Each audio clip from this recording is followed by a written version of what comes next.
welcome back to my channel. It's me, Andrea. I'm Dasalla, and I am from PSCU 1C. So for today's video, we're going to talk about physics for engineers. And in this video, I'm going to give an example regarding elastic collision. So without further ado, let's get started. So here's the problem. A 1.6 kilogram block initially moving to the right with a velocity of 4 meters per second on a frictionless horizontal track collides with a massless spring attached to the second block with a mass of 2.1 kilogram moving to the left with a velocity of negative 2.5 meters per second. So the spring has a spring constant of 600 Newton per meter. So letter A, determine the velocity of the second block at the instant when the first block is moving to the right with a velocity of positive 3 meters per second. And B, find the compression of the string at that time. So, nag-draw na ako ng figure. Ayan, ito yung dalawang blocks. Ito yung nauna. Ayan yung velocity initial nila and yung velocity final.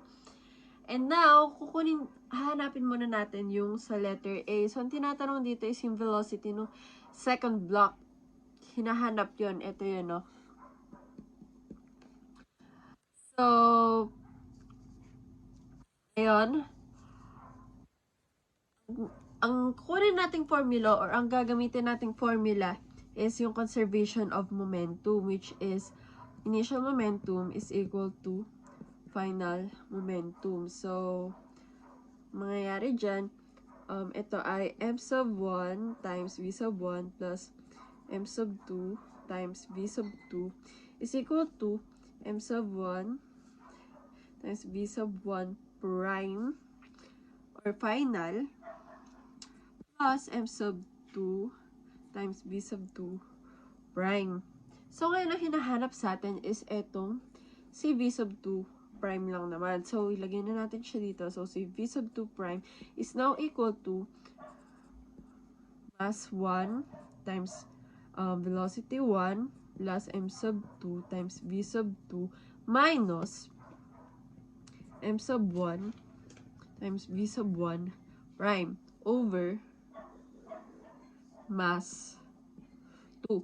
Since given na lahat yung mga hinahanap sa atin dyan, isa-substitute na lang natin sila para mahanap natin yung v sub 2 prime. So, v sub 2 prime is equal to mass 1 is 1.6 kilograms times velocity 1 na 4 meters per second plus mass 2 na 2.1 kilogram times velocity 2 na negative 2.5 meters per second minus mass 1 ulit 1.6 kilogram times yung velocity 1 prime is equal to 3 meters per second over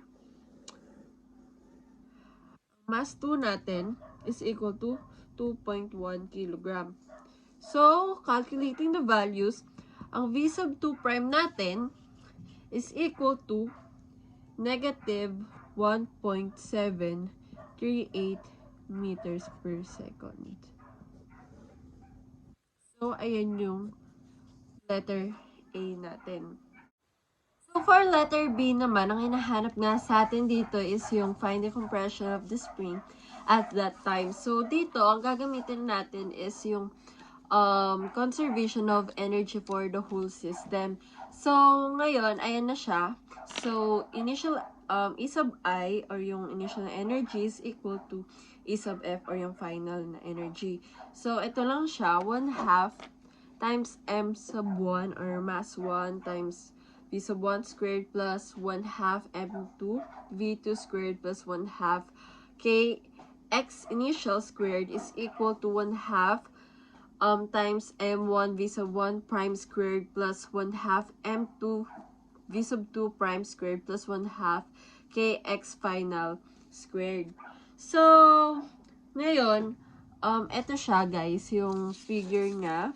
Ito yung figure. So, ito, let's say na ito yung reference point. So, yung initial y or yung y initial and yung y final natin is equal to 0.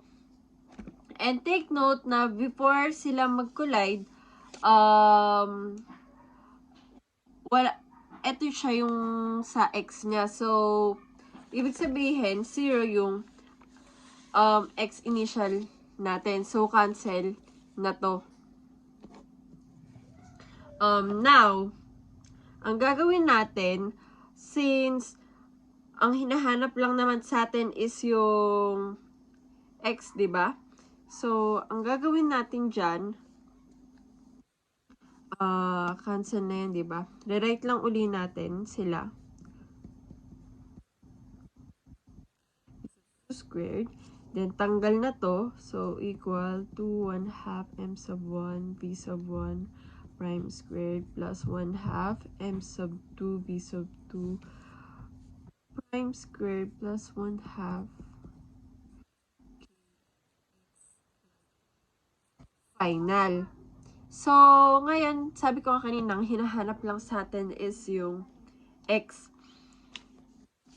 Ngayon, ang gagawin natin is maglilipat lang tayo ng equation. Ngayon, magiging ganito na siya. So, 1/2 kx final squared is now equal to 1/2 m sub 1 v sub 1 squared plus 1/2 m sub 2 v sub 2 squared minus 1/2 m sub 1 times v sub 1 prime squared. Ito na siya, guys.